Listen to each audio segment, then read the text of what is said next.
If you were here, the last time we got together was Monday. We didn't meet on Wednesday because I had a couple of monthly meetings that I had to attend, and it kind of conflicted with our time block. So the last time we were here on Monday, we were talking about qualifying, right? We were talking about qualifying the buyer to make sure that they kind of meet the cut lines for people that are truly ready, willing, and able to earn the right to your time. We're gonna service buyers and sellers probably long before we go out there and go on a listing appointment or a buyer's consultation. But we really need to kind of have a way of figuring out where are they in that mix. And so last time we were here, we kind of went through the buyer's lead sheet, the series of questions to ask to start to determine how ready are you to do business now? And if not now, then when would you be ready? And how do I stay in touch and kind of move that process along?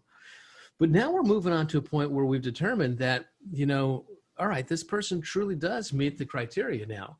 They're ready, willing, they're able to move forward with a buyer's consultation. They're ready to go out there and start looking at homes.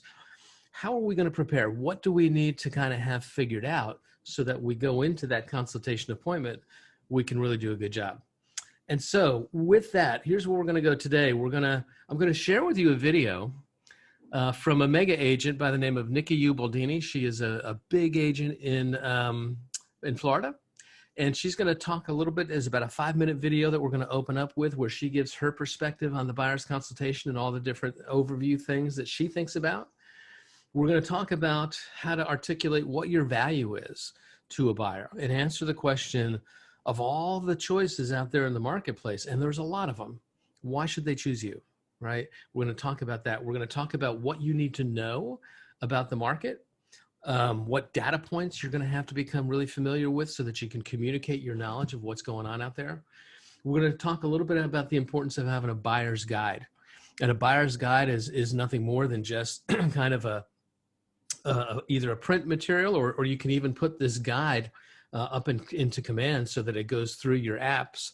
When people download your app, they can have these guides in them. And it's just kind of an overview of what clients should expect. And we'll talk a little bit about how to prepare those. And then finally, an appointment system. So with no more further ado, Miriam is here. How are you, Miriam? Good to see you today. Actually, I'm not really seeing you. Good to see your name today. I pulled my thing. Let's start with this video. This is Nikki. And I'm going to move my microphone probably a little bit closer so that you can hear her. And we're just going to start with Nikki. Now, she's in Tampa Bay, Florida. She is she runs a big team here, and she does a lot of business. But we're just going to kind of do a quick overview in terms of her perspective on what this buyer's consultation is all about. So let's hear Nikki. And I've been in real estate for about 25 years in the Tampa Bay area. Been with Keller Williams since December of 1998. Now we're going to talk about the buyer's consultation. Let's start with the overview. First, know your scripts. Know what you're going to say, when you're going to say it. Second, make sure you educate yourself. Know what's happening in the market, know the price differentials, how short sales work, and how REOs work. Third, never book your appointment out further than 48 hours, preferably 24, and always confirm that appointment. Fourth, never do research ahead of time. Many of you think it's important to be prepared, but what you're going to discover through the consultation is what they've told you on the phone is not really what they want to see. And last, always have a buyer's book that gives them the overview of the process so that they have something to take away. Now it's time to go through the buyer's consultation. But first, always ask for permission. Remind them, Mr. and Mrs. Buyer, I know this isn't your first home. Would it be okay if we spent a few minutes to go through the buying process so that we both know what's going to happen when you work with me, just to make sure we're both on the same page? Would that be okay? Typically, every buyer says yes. So you start at the top. 1, we talk about what's going to happen behind the scenes, the research, how long it might take, and how you're going to weed out those properties and only show them the best of the best. Next, you're going to talk about how you're going to show them property, and that the average buyer won't see any more than 8 to 10 properties before they'll make a decision. Next, make sure they understand what's going on in the market. Many times they've heard about this seller's market or buyer's market, and they don't really understand what it is. But what they do need to know is that great homes sell in every market, and they sell fast. And they sell close to the asking price if they're priced right. Now, don't forget to talk about short sales and the time that it might take to make sure they truly understand what they're getting into. Also, REOs are very intriguing until they understand that they might take a little sweat equity in the end. So spend some time going over those two properties. Now it's offer time. Make sure you let them know that you're going to help them make an educated decision on what to offer by doing a market analysis that shows them exactly what's happening in the market so they can feel comfortable about the price they're paying. And finally, they've bought it. Their contract was accepted.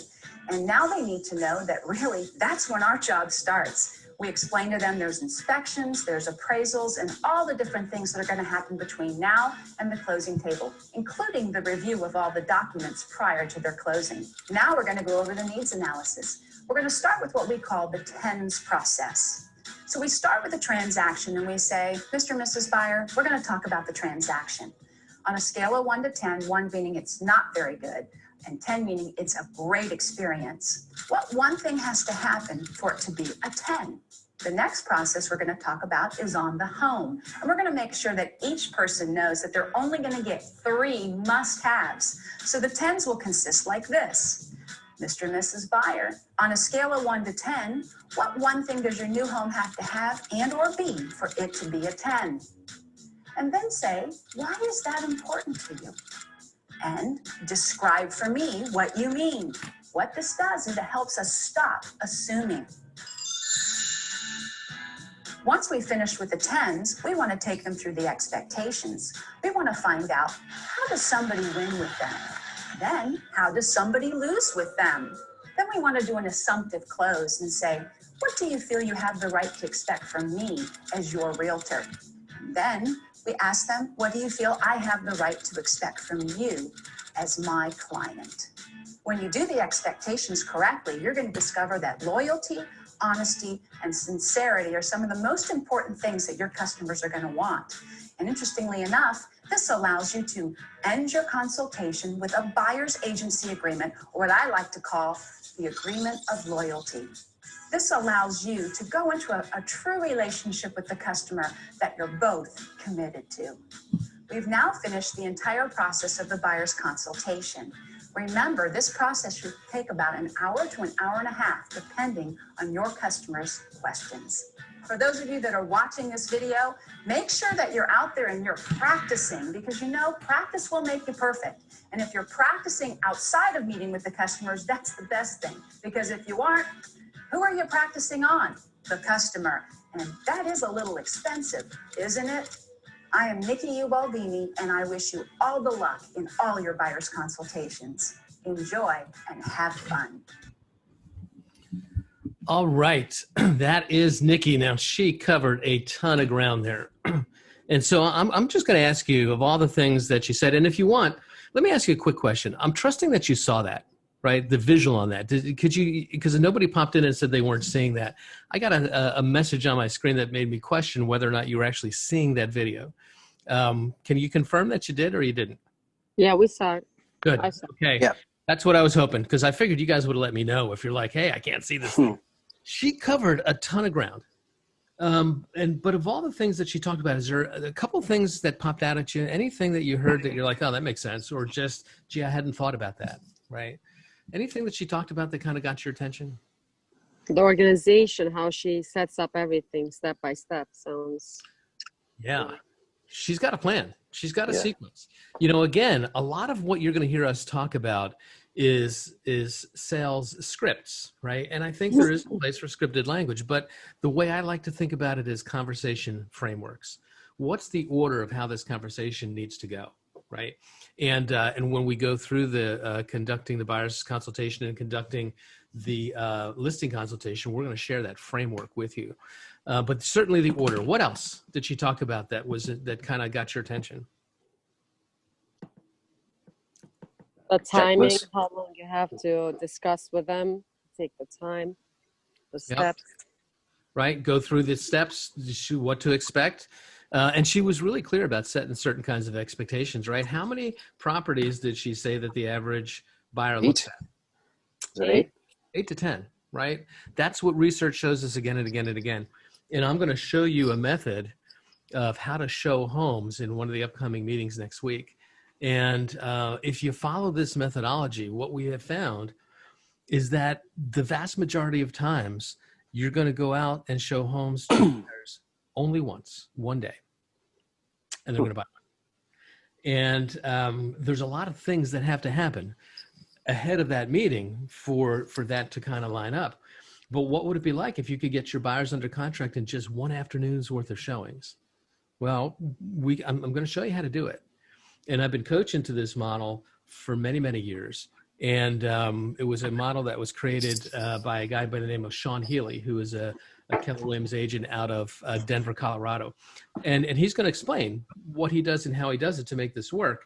But anyway, what we have to set the expectation right in the very beginning is this isn't going to be something that we're going to do for months and months and months, right?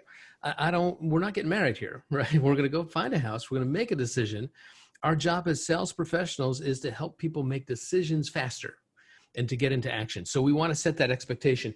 She talked a little bit about distressed property types, short sales and REOs. And have any of you guys got familiarity with those types of properties? REO, I'm not familiar what it means, actually. Can you explain? Okay, that's great. That's why I wanted to ask, because REO is essentially a bank-owned property. If you were to take a look at the bank's ledger of assets on their income and asset statements, there's going to be a line on that asset sheet that starts to talk about where their assets are. And some of their assets are in cash and some of their assets are in other things, but the bank has foreclosed and taken possession of a certain amount of properties. And that REO stands for real estate owned by the bank, real estate owned. Oh, cool. And here's the thing, banks don't want to own houses. They don't want that asset to be tied up in a home. They want that asset to be liquidated so they have more cash that they can lend out to folks. And so what will happen is people buy homes directly from the bank. And there's a certain kind of property, though. She said, when you have a buyer who's looking sometimes for a good deal, well, these can be good deals. I've bought some REOs in my lifetime. The problem with them is she mentioned a little thing about sweat equity. Many times when a home has been foreclosed on, in New Jersey especially, that process doesn't happen quickly. That process can take years.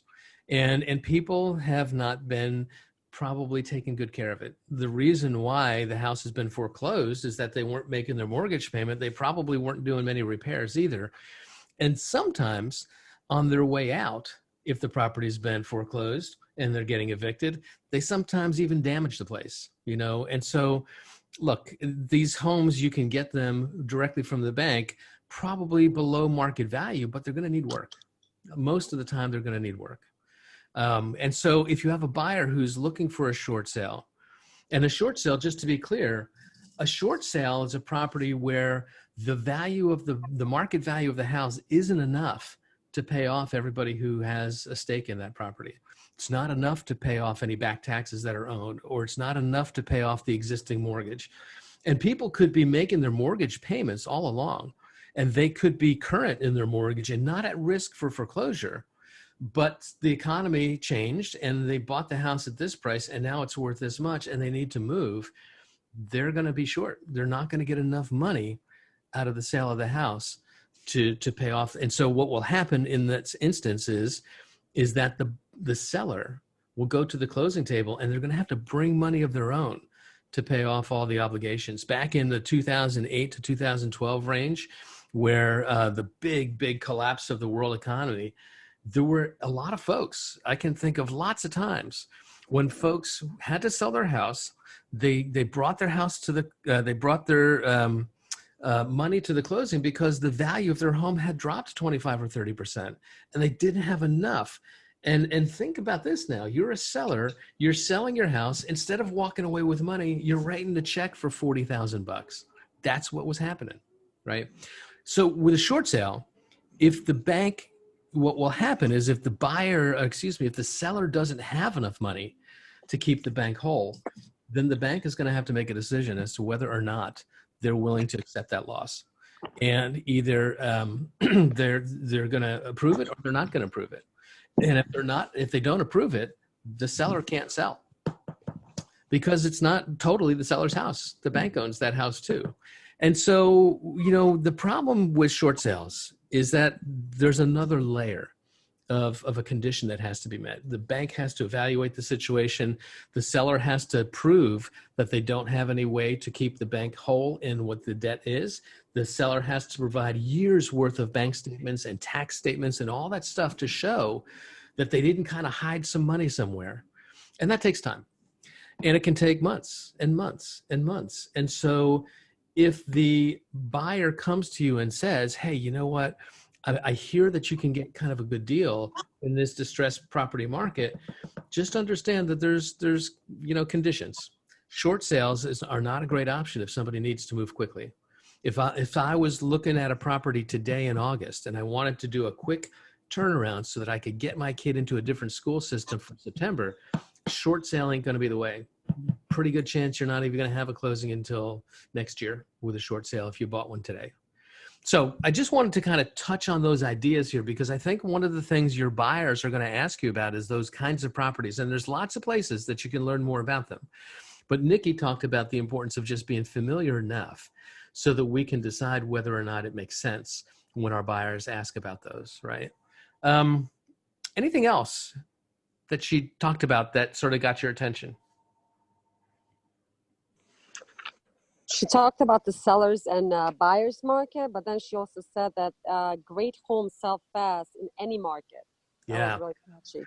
That is a really important thing to understand. And that's about setting expectations again, because a lot of time buyers believe that they can come in and lowball and get a good deal. And in certain markets, when the market has gotten ice cold and there's not much demand, sometimes buyers have the upper hand. That's not the market we're in today. That's not the market we're in today, with interest rates being at all-time lifetime lows and there being so little inventory out there. If you even get a house, meaning that most of the good inventory is going into multiple bids, a multiple bid situation, you're not going to be able to steal it. The market competition is going to push that price up when people are bidding against each other. But in any market, if the buyers recognize it as value, they're going to snap it up quickly, right? So what buyers have to have in their head is that they can't wait. We're not going to look at a lot of homes. The average buyer doesn't need to see a whole lot of them. And when you find a house that looks good, believe me, someone else thinks it looks good as well. And you've got to get it off the market before somebody else does. And if you're not prepared to act that way, if you're not prepared to be that competitive, if you're not somebody who has that in your DNA, if it's not your makeup, then maybe the current new inventory isn't the place you want to look. Maybe we should be looking at homes that have been on the market for a while, that the market has kind of rejected, that you might have a little bit more negotiating room in, right? The very best inventory in any competitive market, when the buyers see it as value, it goes, right? And that's at every price point. Okay, so let's get back into the PowerPoint here. That was Nikki. Are you seeing the PowerPoint again? I hope you are. So the question that you have to really think about, and a lot of times when I would teach this class in the market centers, I would ask people to stand up. Well, actually, not so much this class. This is New Agent Launch. When I would teach Win with Buyers, which, by the way, is going to come back around again in September. We just finished the series called Win with Sellers. It was 6 parts, and we really talked about the whole process of being a strong listing agent. And if you missed any of that, that whole course in its entirety is been recorded, and it's on the Bergen Partners YouTube channel. But in September, we're going to do the companion, which is Win with Buyers. And the very first question that I would ask sometimes is ask everybody to stand up, and I would just go around the room and I would point. And I would point at Miriam, and I'd point at Semra, and I'd point at Juan, and I'd point at Crystal, and I would point at Julie, and I would point and I'd say, why should a buyer hire you? Why should they hire you? And when I put people on the spot, and I won't do that today, guys, but when I put people on the spot, what happens is they hesitate, they stammer. Why should they hire you? Guys, we have to have that right on the tip of our tongue. We need to be so clear as to what we do and the value that we bring, that when someone asks, why should I pick you? You can say it with conviction and you can say it with clarity, and it's right there. You don't even have to think about it. And that means you have to think about it ahead of time, right? You have to be really clear about what your value is in the market. One of the things that we're going to talk about is we got to be clear that we understand what buyers want, because we're not the ones that define value. The consumer is the one that decides what they're willing to pay for. And guys, I know that when we're working with buyers don't typically pay us, right? The commission that in the real estate side is typically paid for by the seller, and it's divided up through co-brokerage agreements. But make no mistake, the one who spends the money always covers that overhead. The homes are inflated in price to offset the fact that the seller has to pay a commission. And so ultimately the buyer's paying for it one way or the other, but they're not writing a check, is my point. But the thing that they determine is, who are they going to have represent them? Are you going to provide the services that I want, right? And so knowing what consumers want makes it so much easier to craft a value proposition that syncs up with what they say they need from us. And so how do you figure this out? Well, one of the ways that you can do it is you can rely on surveys. The National Association of Realtors every year conducts a survey of buyers and sellers. And as a member of NAR, you can go on to the website, realtor.org, and you can download a copy of it for yourself, the current copy. The current copy actually probably will cost you like $25. Every year when that's updated, the current version is for sale. Once that new version is released, the previous version is usually available for free.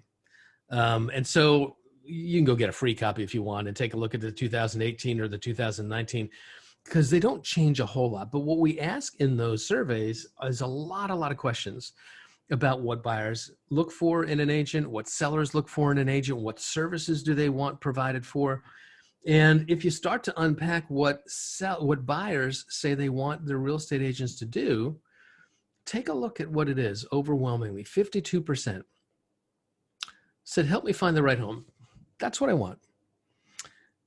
The next line is, you help negotiate the terms of the sale, help me with price negotiations, and then everything else is kind of rolled up into this other. And I think I've kind of dissected that a little bit. Yeah, here it is. 52%. Now, to clarify this, that does not mean that the other 48% didn't want any help finding the right home. It's when you asked, of all the things that a realtor could do for you in the purchase of a home, what's the most important thing? You can pick only one. 52% of them said, help me find the right home. And be clear about what that means. That doesn't mean help me find inventory. People can find plenty of homes on their own. You can go on the internet and you can get a million places where you can find the homes that are for sale on your market. It's not the way that it used to be. When I bought my first home back in the 1990s, there was no internet for starters. And secondly, you had to go to the real estate broker's office, because all the inventory that was in these books, and every single week, the MLS would come out with inserts of all the pages of new listings that came out, and you'd insert those pages into the book, and they would give a list of all the homes that went under contract, and you take those previous pages out of the book. Realtors spent a big part of their week just updating the stupid book, but you couldn't find any information about what was for sale unless you went to the broker. It was like secret information. That ain't the way it is anymore. Buyers can find all the information in terms of the house, in terms of the neighborhood. What they want from us is don't just help me find the inventory. I can do that. Help me understand which is the right one for me. What do you know about the house? What do you know about the community that I can't Google, but you know about it because you're in the market all the time? What do you know that I can't learn without your guidance? And understand my needs and my wants well enough that you can help me filter, because I don't have time to see everything, right? And so the first thing that they want is help us do that sorting. And that means you got to know the inventory. You have got to know it. And I mean, really know it. It's not enough to just know where to go find it. When somebody says, hey, I want to buy a house in Paramus and I want to spend about $550,000 and I need this many bedrooms and this many baths. Sure, you can run out to the MLS and do a search and try to find something that matches. That's a really inefficient way to do it. And we'll talk more about why in another session. But that's not what I'm talking about. You know, I'm talking about really knowing the property well enough to, once you see it, really decide, is this a good fit for them? Because I'm telling you the truth. A lot of times in the MLS, the listings, when you get there in person, they're just different, right? They're different. Some homes show better in real life. Some homes show worse in real life. You know, some homes are in neighborhoods where you can't tell from the MLS picture that there's a cell phone tower right across the street, or you're looking into the back end of a garbage dump. They don't put that in the MLS, right? You got to go. And so, you know, one of the things we should be doing is previewing property all the time. You know, in the Ignite course, we talk about something called the 10-4. And in the 10-4, we're talking about 4 areas that we should be doing 10 activities a day. And one of them is previewing. We should be looking at 10 homes every single day minimum online and at least 10 a week in person, because in person is different. I sometimes joke around that a little bit and say, look, if you don't believe in person is different than online, then go open up a Match.com account and start meeting some people and see how that really plays out in the real world. People show up differently in person a lot of times, right? But if you look at what the value that the buyers look for is, find the right home, help me negotiate the terms of the sale. Even more important for buyers than negotiating the price. Yeah, I want you to help me negotiate the price, but I want to get it on my terms, right? And then it kind of drops down. Help me figure out what the comps are selling for so I can make a good offer. Help me with the paperwork. Help me determine how much I can afford, right? That's where we use our lending partners. Help me arrange the financing, right? So it would be really smart for us when we're thinking about how are we going to craft a value proposition of services that I offer and things that I do that buyers would be willing to hire me to do. We should line it up with what buyers say they want, right? So keep an eye on those things. And I would say it's probably not a bad idea even to do your own surveys sometimes.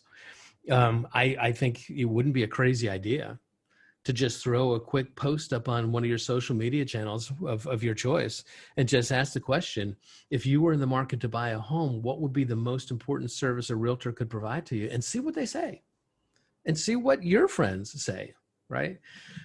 But number one is know what they want, right? And that's the same in all businesses. There's so many entrepreneurial businesses that start up and fail because they hadn't really gotten a good sense of what the market needed from them, or what the market was willing to pay for. What do buyers value in an agent? What characteristics? Number one, honesty and trustworthy. Number two, experience. Now, what are we talking about here in experience? Doesn't necessarily mean how many years you've been a realtor. It means what life experience do you bring into this process? What skills have you learned perhaps in other jobs or things like that that could become relevant in a real estate context? If you've been a stay-at-home mom or dad for the past 15 years and suddenly get into the real estate space, you've developed some really good skills. What skills do you think a stay-at-home parent would have developed that would lend themselves to being really useful in a buying process of a home? I'd love to have somebody give you your thoughts around that. Organization, you know, organizing the time. Oh, for God's sake, organization. Stay-at-home moms and dads are the kings of organization. I got to get this person over here for soccer practice. I got to get this one over here. I got to pick up the dog from the groomer, all that stuff, right? What else? What other skills? You think a stay-at-home mom has mastered negotiation? No. Patience And negotiation skills. Absolutely. You got 3 different kids who want your time, and you're going to have to negotiate your day all day, every day. Even if you haven't done it yet in a real estate related context, Do you have life experiences that translates in? That's really what we're looking at here. Do you have the right experience? Reputation matters. Now, look, sometimes one of the most important factors is I'm going to work with this person because they're a friend of mine or they're or a family member. And I think that comes up sometimes. I think that is, look, I think that's unfortunate in some ways, because when you think about this, buying a home or selling a home is, from a financial standpoint, for most Americans, the largest asset that they're ever going to touch in their lifetime. And it's a big deal. You got to do it the right way. And I equate it to having surgery, or God forbid your child having surgery. If my daughter needed life-saving surgery and I had to make the decision as to where were we going to go, you think I'm just going to have the doctor open her up because they're a friend of mine? I don't think so. We're going to find the best, right? So look, all these different things, knowledge of the neighborhood, caring, good listener. Look, it's really important to be a good listener. It's really important to be able to develop the consultation skills. We can connect and we can build rapport, but make no mistake, when you ask buyers to rank order and pick only one, what's the most important thing? Only 8% said that was it.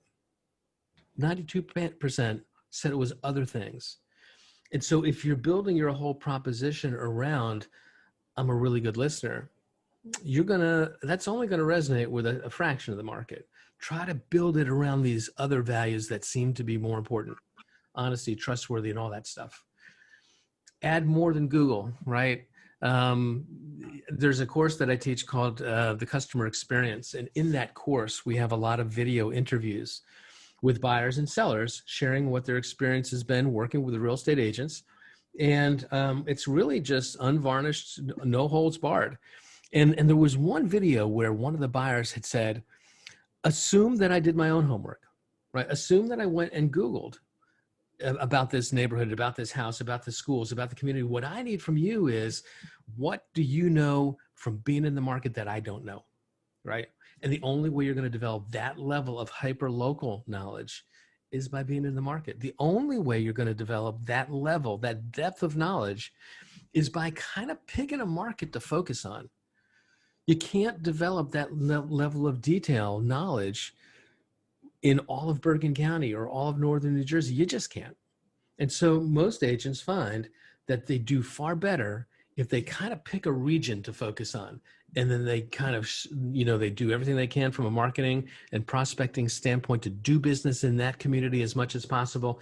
And they really develop a deeper level of knowledge, which is what separates people who get hired from people who don't. People will pay for specialized knowledge. They will not pay for generalized knowledge, whether it's paying with their dollars or paying with their commitment. So we've got to have that level of detailed knowledge. Learning-based action. Based on the results of the survey, what areas of your buyer side business would you enhance through additional learning? That's just a question that I want you to think about. Now, in the interest of time, I'm going to pick up the pace. What do we have to know about the market? Well, we got to know everything, right? The buyers count on our expertise. We got to know about community amenities, right? We got to know about where's the schools and where's the churches and the synagogues, and is there a train station in town? Is there a bus station in town? If there's one of each or none of each, if I had to commute into the city, what's the best way to do it? If I did take the bus, how long does it take? How much does it cost? Is there a place to park? All those kinds of things you got to know as a real estate agent, right? Are there any future development plans? Does the town have any plans to kind of take that open field that's been sitting there for decades and turn it into moderate income housing? If that's something that would be important, right? Off-market properties. Do you know from being in the market people that would actually sell their house if you brought them a good opportunity, but they're not on the market right now? How would you find those? Well, you find those by prospecting in the marketplace. Some of those people perhaps had tried to sell. They didn't sell. Maybe they expired and they've decided to not put their house back on the market right now. However, there's enough interest in moving that if you brought an opportunity that made sense, they'd look at it, right? Some of those people you find simply by prospecting in the market and asking the question, Have you ever thought about selling your home? I've got buyers looking right now in your community. Have you ever thought about selling? And some people will say, look, if the right opportunity comes, we don't need to sell right now. We're planning on selling in maybe 2 or 3 years. But if you brought me a buyer that made some kind of sense, maybe we talk, right? What's the commission for off-market property is the question in chat. And that is something that you negotiate. And typically what happens, you're only representing one side. You're not listing the property. So you're not doing the marketing. You're not representing the seller. Essentially what would happen is if you brought the buyer, you would get what we would call a permission to show form, where the seller would actually sign off that you're giving permission to bring your buyer. And if the buyer chooses to buy that house, that they're agreeing to pay you a commission. And what that commission is negotiable. But typically think about it's probably going to be about the same range as what you would get paid by a co-broking agent. Sort of that 2 to 3% range is what you would expect, right? And you negotiate that first before you bring your buyer, because that's a contract that if that buyer buys the house, that you're due that commission from the seller. And it kind of prevents them from going out there and cutting their own deal and cutting you out, right? And again, if you have questions about that, if you have opportunity about that, just reach out to me. We'll kind of walk through that. Market trends is where we're going next. So what do we have to know about the market trends? Look, people need to know the rules of the game that they're playing. And the way that we measure the rules of the game is by tracking the data, right? Inventory levels. How many homes are for sale in town? Is that number going up? Is it coming down? How many days on market does the average home stay on the market? Is that number going long or is it getting short? I would think right now, with interest rates being really low and demand being really high, I think houses are coming off the market quickly and it's pulling down the average days on market. Keep in mind, if a listing agent's priced the home right, you heard Nikki say it, good inventory sells fast. The data is overwhelmingly clear that a properly priced home for the market that you're in should be under contract within 3 or 4 weeks tops. If it takes you longer than 4 weeks to get under contract, you missed it. And that's not bad you, it just means you just missed it. How quickly can you adjust the price so that the market would take it? But we've got to look at inventory levels, days on market. There's a ratio that we need to be tracking, and it's called list to sale ratio. What percentage of the list price did the buyer actually deliver? Because in strongly competitive markets, homes are selling for virtually full price. In softer markets, there's more wiggle room, right? But what are those numbers? Because buyers have to understand. If the current list to sale average in a community is 98%, and you think that you're going to come in here and offer 85% as a lowball offer, you're not going to succeed. And we got to coach people up in the very beginning to know these kinds of data points. There's another data point that I believe personally is probably the most important one, and it's called absorption rate. Does anybody know what the absorption rate is? I'm not sure if we teach that in real estate school. Do you know, have you ever heard of absorption rate and you know what it is? Or otherwise I'm going to unpack it for you. No. Okay. Here's what the absorption rate is. It's not quite days on market. Days on market says, if you take a look at all the sales that happened that closed, what was the average number of days that they were on the market before they closed? That's days on market. Absorption rate is at the current pace of sales. How long would it take for everything in the market to disappear?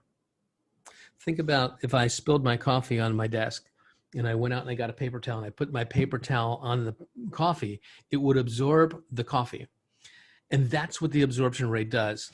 And I'll tell you how to calculate it in a second, but why it's important is because it gives us a kind of a gauge as to how strong is the market.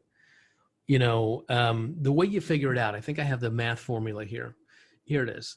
You take all the active listings in the market, right? And when I say the market, this should be done specific to a town. You don't want to try to calculate absorption rate for 5 towns all blended together because there's so many different factors that are different in those towns that it kind of throws these numbers off a little bit. We would take a look at the town and say, if there's 100 active listings today, we would go back and take a look at how many of them went under contract and changed into that under contract status in the last month. I'm not looking at closeds. I'm not looking at closed. I'm looking at under contracts. And I'm not looking at ones that went into attorney review because we don't know for sure if that's going to become a firm contract. But deals that went into attorney review, survived attorney review, and are currently pending closing in that under contract, how many of those happened in the last month? And we divide the two. And the reason, what it tells us is, how hungry are the fish? How are the fish biting right now? If I have 100 active listings, and in the last 30 days, 25 went under contract, I divide 100 by 25, and I made the math super easy for a Friday. And what's the answer if you divide 100 by 25? Somebody be my math whiz. I know y'all can do this one. 4. 4. Thank you, Semra. You win the prize. It's 4. And so what does that really mean? Well, at the rate of in the last month, at the current rate of contracts in the last month, in 4 months, 100 homes should be gone. We call that 4 months of standing inventory. We've got 4 months of inventory. We've got 6 months of inventory. We've got 10 months of inventory. That's what they're telling us. If the under contracts in the last month was 10 and not 25, we divide 100 by 10, and now I have 10 months of inventory. And what we just have to keep track of is this. Think about market shifts. It's kind of like a seesaw. Markets kind of favor the buyer, they favor the seller, they kind of lean one way, they lean the other, but rarely do you ever go down and see a playground where the seesaw is lying perfectly level. With absorption rate, 6 months of inventory is what we would consider a balanced market. That's a market where supply and demand are in a pretty good ratio. There's enough demand that home prices are actually still going up, but up at a reasonable pace, something like 3 to 5% a year, perhaps. When the demand goes higher, then that absorption rate gets lower. If I had 25 contracts, my absorption rate is 4. If I had 50 contracts, my absorption rate is 2. When absorption rates go down, it means that there's more demand. And more demand favors who? The buyer or the seller? The seller. Seller. If I have the last brown pen on the planet and all you guys want it, I'm going to get a good price for it. But if you're like, dude, what would I want that pen for? That's a stupid pen. I don't need that pen. And I want to sell it, I'm going to have to probably give it come down in my price. When absorption rates come lower, buyers don't have much wiggle room. When absorption rates go higher, sellers have to be more willing to kind of flex. And knowing the mood of the market through calculating that absorption rate is really important. And so I'm going to encourage you to do it regularly. In fact, all of these data points that we talked about, days on market, number of homes for sale, list to sale ratios, I would encourage you to kind of track these in your markets where you're working twice a month. And I think once a week is probably too much. I think once a month doesn't really quite catch the nuances of the market. I think 2 times a month has always been a good gauge for me. And if you're going to do that, you got to schedule it. You got to put it on your calendar on the 1st of the month and the 15th of the month. You're just going to go run these numbers and keep them in a spreadsheet, keep them in a ledger somewhere, because it's the trend over time. That's the most important thing that we understand when we coach and consult our buyers. You know what, Mr. and Mrs. Buyer, today the absorption rate is, I don't know, let's say it's 3 months. But this time last year, it was 7 months. This time, 3 months ago, the absorption rate was actually 5 months. Then 2 months ago, it's 4 months. What's happening is if you trend it out over the past couple of months, we're seeing the absorption rate come down and down and down, which means the market is getting more and more and more competitive. And so you've got to be prepared. You've got to be prepared to compete, because that's the market that we're in, right? So knowing these data points gives you the facts that you can go in and consult with. And when you can present this data and interpret this data, it helps buyers be better informed, and it helps you present yourself as a market expert. Now, I am going to say a quick note that your New Jersey MLS calculates absorption differently than I just mentioned. And what they do is they take a look at all the closings that happened over the course of the last year. And they divide that by 12 because there's 12 months in a year. And they take the active listings and they divide it by the answer of how many closings on average happen in an average year. To me, that's not precise enough because I know that the market is not static. I know that some months there's a lot of things that happen and some months there's less things that happen. It's not even Steven every single month. So I don't like the data that comes out of your New Jersey MLS. I would rather take a minute or two times a month and track it for myself. And then the last thing here, when we say price band specific, you have to keep in mind too that every town kind of has an entry-level price point and a mid-level price point and an upper-level price point. And we should probably calculate a different absorption rate for each one of those because they don't all move the same. Usually the lower priced part of the market tends to sell faster. The higher priced part of the market tends to sell slower. If we don't separate those out and we calculate one absorption for the entire town, it's going to be a little distorted. I think what you want to do is kind of think about where are those price bands? You know, if I was going to buy an entry-level home, that would probably be up to, I don't know, pick a head in your head, maybe up to about $350,000.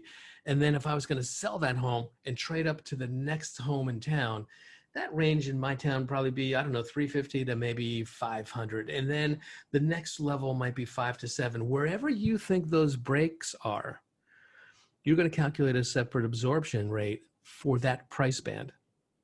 Does that make sense? How would you do it? You go into the MLS and you would say, show me all the active listings between 350 and 500. And then change it to how many went under contract in the last 30 days between 350 and 500. And then I can calculate the absorption for that price band. Then I change it to 500 to 7 and I do the same thing again. That's going to give you really precise data. You following that? I want to make sure that we're good on that before we move too much further along here. Yes.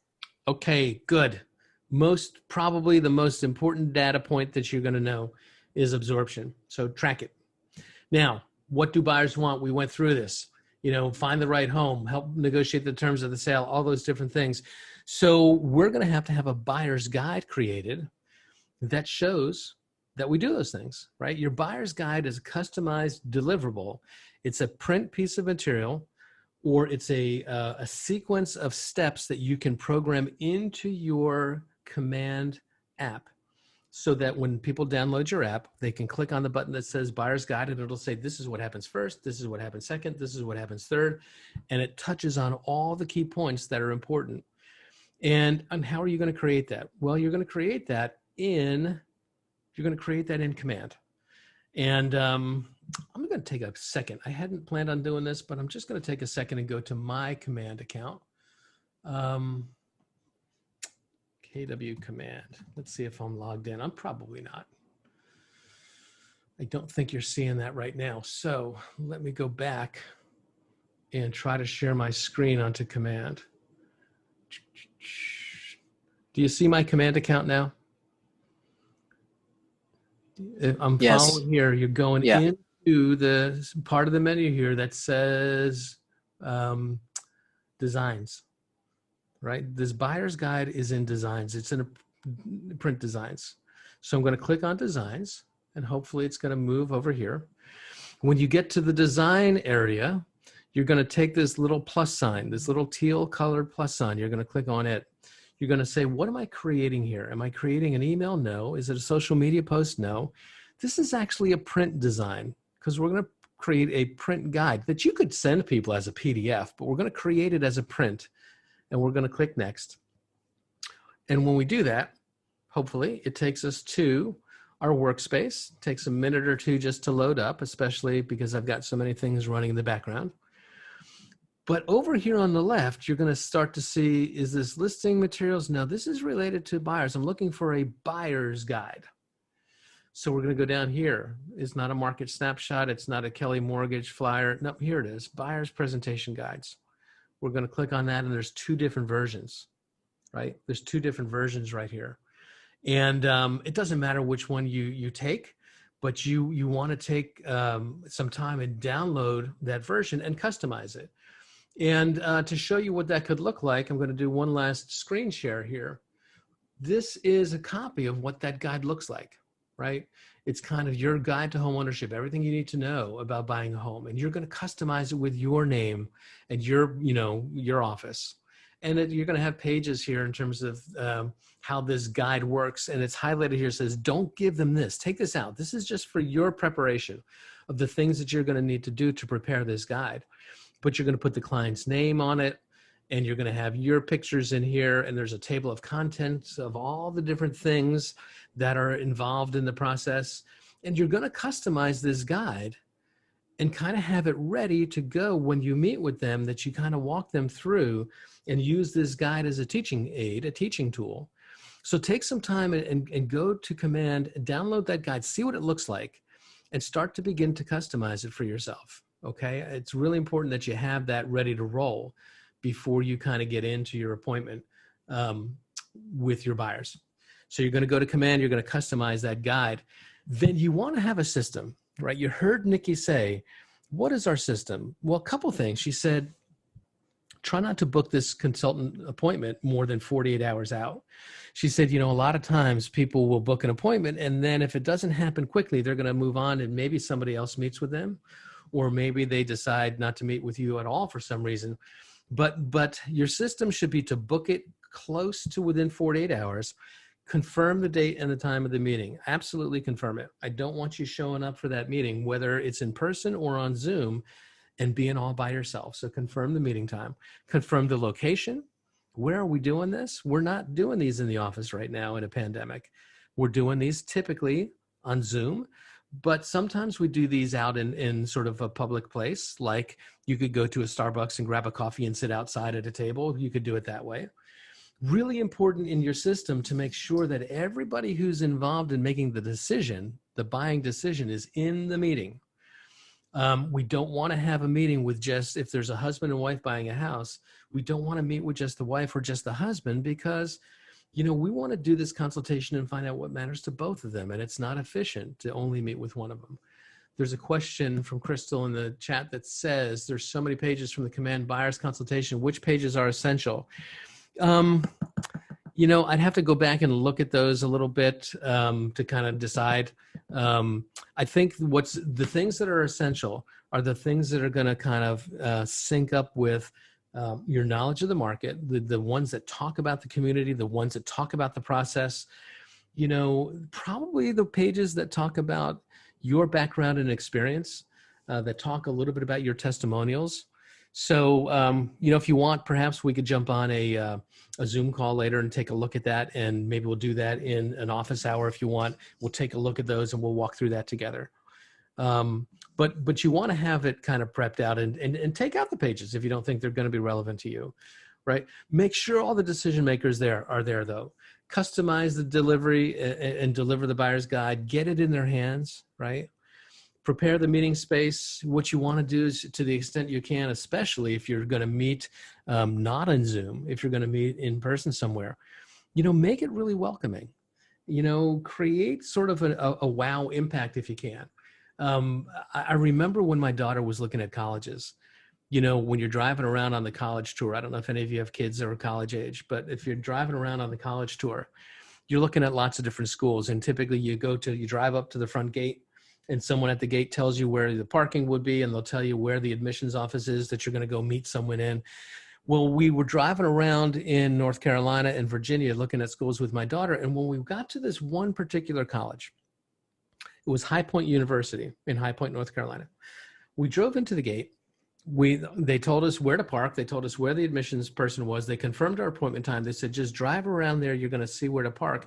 We drive around and we pull up to a parking area where there is a giant sign, like a scoreboard in a football game, a giant sign that says, High Point University welcomes Emily Benz from Westfield, New Jersey, class of 2000, whatever year they thought she was going to come. And it was in big neon signs, and it made her feel like $1 million to be recognized in that way, to be welcomed in that way, just made her feel so important.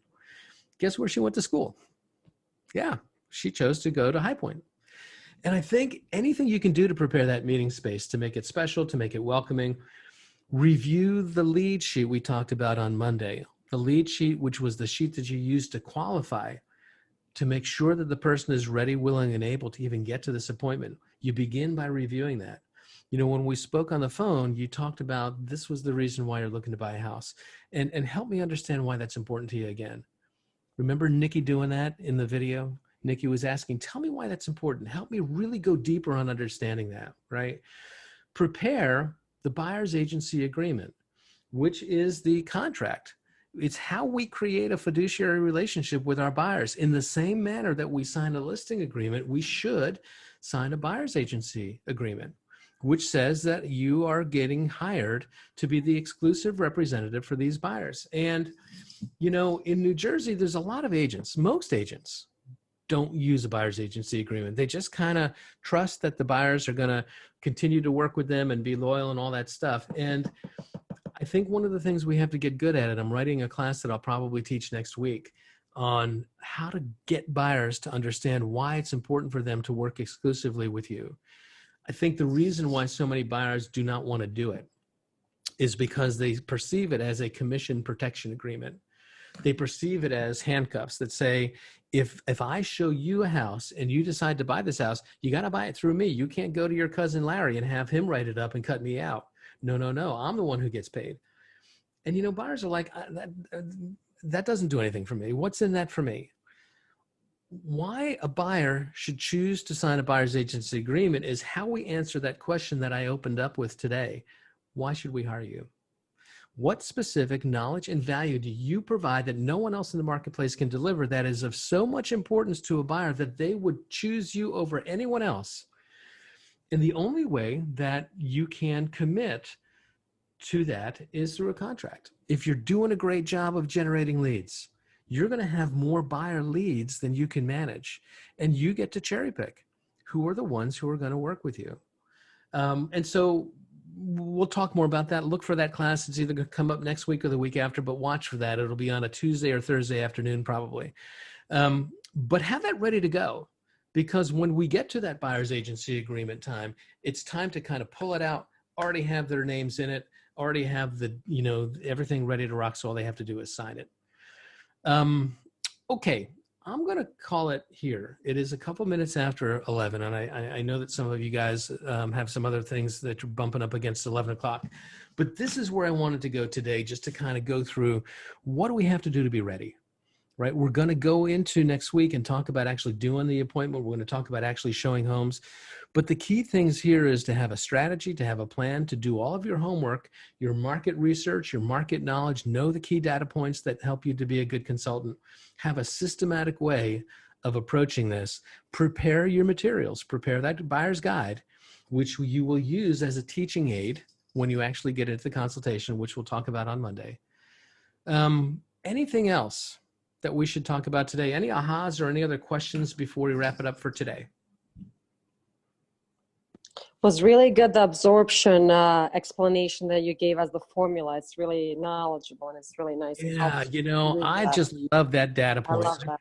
Yeah, and it's just, you know, again, I think it's the challenge is, again, I'm going to say that the way that your MLS calculates it is a little unusual, and I think it's distorted.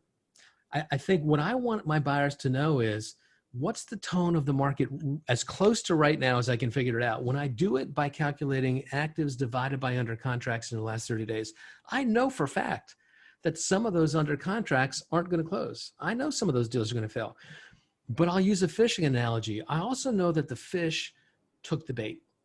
The fish was hungry enough to take the bait. Now, whether the fisherman was skillful enough to get that fish in the boat, to some degree, that's on the fisherman, not the fish. I just want to know if the fish was hungry enough. That's the environment that my buyer is going to be playing in, and he just needs to know what the rules are. So calculate that regularly. Mm-hmm. Thank you, Hal, for everything. You're welcome, guys. All right, we're going to wrap it up here.